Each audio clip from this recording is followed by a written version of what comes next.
My wife emptied our bank account while I was in surgery. She didn't know I had a backup plan. I still remember the day I met Vanessa at that coffee shop in downtown Seattle. Her smile lit up the room, and I was instantly captivated. We married after 18 months of dating, and for the first 3 years, everything seemed perfect. We bought a modest house in the suburbs, worked hard at our jobs, and dreamed about our future together. But something changed in our 4th year of marriage. Looking back, the signs were there, though I refused to acknowledge them. Vanessa became increasingly interested in our finances, constantly checking our joint account, asking about my bonuses at work, and suggesting we combine all our assets. At the time, I thought she was being financially responsible. Then came the arguments about money, small at first, then escalating. She wanted a new car when ours was perfectly fine. She insisted on expensive vacations when we were trying to save.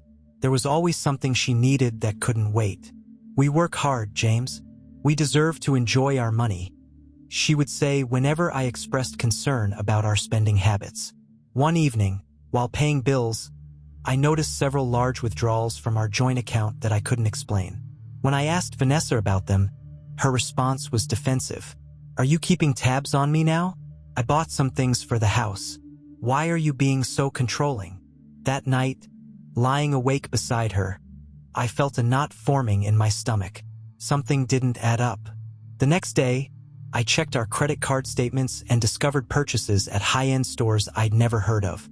When confronted, Vanessa dismissed my concerns, saying they were gifts for her family. I wanted to believe her. I needed to believe her.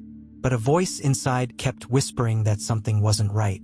It was around this time that my doctor called with the results of my recent medical tests. The news wasn't good. I needed surgery to remove a potentially dangerous growth. As I sat in my car outside the medical center, processing this information, my thoughts turned to Vanessa and our marriage. What if the surgery went wrong? What would happen to our shared assets? To the life we'd built? That evening, instead of sharing my fears with my wife, I made a decision that would later prove to be crucial. I opened a separate bank account at a different bank and began gradually transferring funds from my personal savings. Not everything that would have raised red flags, but enough to create a safety net. Just in case. I told myself it was just a precaution, that I was being paranoid. But deep down, I knew. Something in our marriage had fractured, and I was finally acknowledging it. The morning of my surgery arrived with a gray Seattle drizzle that matched my mood. Vanessa drove me to the hospital, squeezing my hand as we walked through the automatic doors. "Everything's going to be fine," she assured me, kissing my forehead before the nurses wheeled me away. Those were the last words I heard before the anesthesia took effect. When I woke up hours later, groggy and disoriented, Vanessa wasn't there. A nurse explained that my wife had stepped out to make some calls and would be back soon. But she didn't come back that evening. Or the next morning. My calls went straight to voicemail. It wasn't until my second day post-surgery that my best friend, Mark, showed up instead. "She's not coming, James," he said quietly, pulling a chair close to my hospital bed. "She called me yesterday, asked me to check on you, said she needed some time away." The pain in my chest had nothing to do with my surgery. "Did she say where she went?" Mark shook his head. "No. But there's something else you should know." He hesitated, then continued. "I spoke with your bank. Vanessa emptied your joint account yesterday, right after your surgery. All of it, James. Every penny." The room seemed to spin around me. Our joint account had contained nearly $78,000. Our emergency fund, vacation savings, and money set aside for home repairs. All gone. "There's more," Mark said, his expression grave. "She's filed for divorce. The papers were delivered to your house this morning." In that moment, lying in a hospital bed with surgical drains still attached to my body, I realized the full extent of her plan. Vanessa had waited until I was at my most vulnerable, unconscious on an operating table, to take everything and disappear. She had calculated the perfect moment to strike, when I would be physically unable to stop her. The betrayal cut deeper than any surgeon's scalpel. This wasn't an impulsive decision. This was premeditated. How long had she been planning this? Had anything in our marriage been real? As the reality of my situation sank in, a strange calm settled over me, because despite Vanessa's careful planning, there was one critical detail she didn't know. While Mark drove me home from the hospital 3 days later, I asked him to make a detour to a small bank branch on the outskirts of town.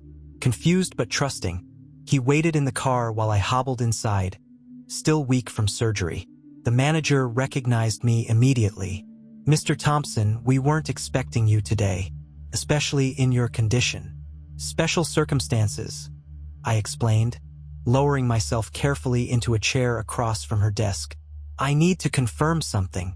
She pulled up my account information and turned the screen so I could see it. There it was, $215,000, untouched. My backup plan intact. I had opened this account 6 months earlier, after finding receipts for jewelry I'd never seen Vanessa wear. Each month, I transferred portions of my salary and year-end bonus directly into this account before they hit our joint account. I'd also sold some stocks my grandfather had left me and deposited the proceeds here. It wasn't that I had been planning for divorce. I'd been hoping, praying that my suspicions were wrong. But something in my gut had told me to prepare for the worst while hoping for the best. Back in the car, Mark noticed my changed demeanor. "You seem different. What happened in there?" "Let's just say Vanessa's plan had a major flaw," I replied, feeling the first genuine smile in days cross my face. "She thought she knew everything about our finances. She didn't." That night, alone in the house that had once held so many dreams, I received a text message from an unknown number. "I'm sorry it had to be this way. You'll be hearing from my lawyer." It was Vanessa, of course. I didn't respond.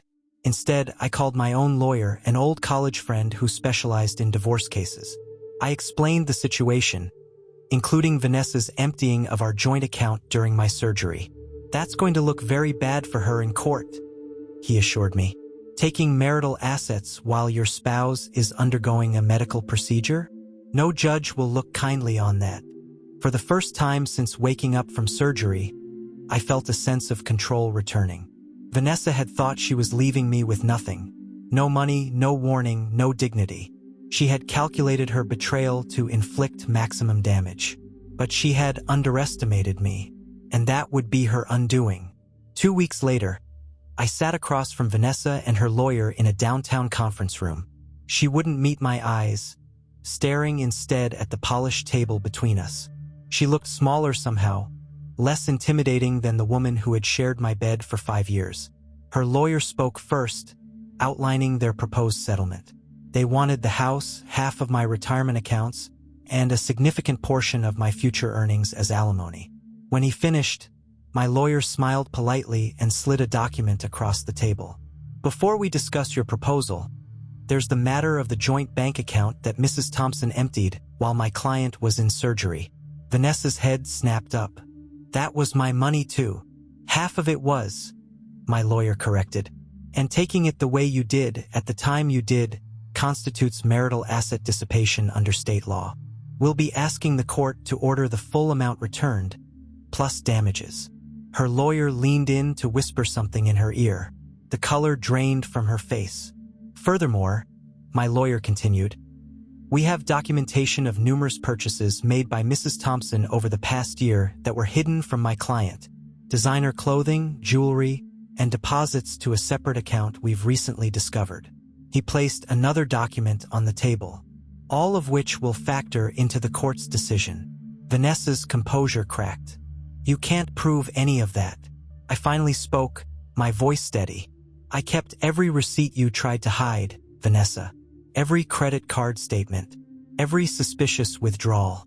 I wanted to believe you had explanations for everything, but I still kept the evidence, just in case." Her lawyer requested a brief recess. When they returned 30 minutes later, their demands had changed dramatically. They would settle for a much smaller amount.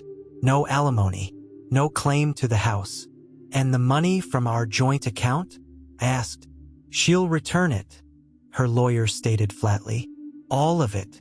As we finalized the details of our settlement, I felt no triumph, only sadness for what could have been. The woman I had loved, or thought I had loved, had revealed herself to be a stranger. After the meeting, as we waited for separate elevators, Vanessa finally looked directly at me. "You knew," she said. Not a question, but an accusation. "You knew what I was planning." "I didn't know," I corrected her. "I just prepared for the possibility. There's a difference. I never thought you'd be so calculating." The irony of her statement almost made me laugh. "I learned from the best," I replied as my elevator arrived. 6 months later, with the divorce finalized and my health restored, I sold the house and moved to Portland. The fresh start I needed came in the form of a new job, a downtown apartment with a view of the Willamette River, and eventually, new friendships that slowly healed the wounds of betrayal. Sometimes I think about Vanessa and wonder if she ever reflects on how her plan backfired. She had thought me naive, an easy target, too trusting to protect myself. In her calculated betrayal, she had taught me the most valuable lesson: hope for the best in people, but always have a backup plan. Because sometimes the person sleeping beside you is not who they pretend to be. And sometimes the quiet, trusting partner you underestimate is the one who sees everything and plans accordingly.